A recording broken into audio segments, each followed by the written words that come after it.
Ibadah puasa Ramadan hanya tinggal menunggu hari bahkan jam saja, sesuai dengan hasil sidang isbat yang akan digelar Kementerian Agama pada Jumat tanggal 1 April tahun 2022.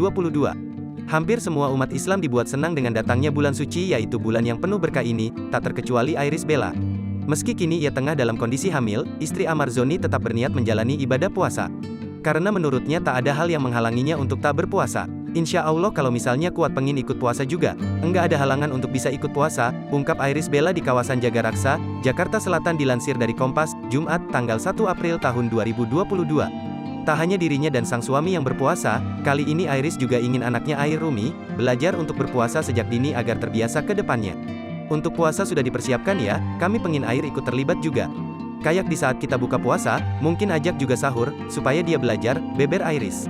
Tak hanya soal berpuasa, Iris juga telah mengajarkan kewajiban umat Islam kepada anaknya yaitu salat.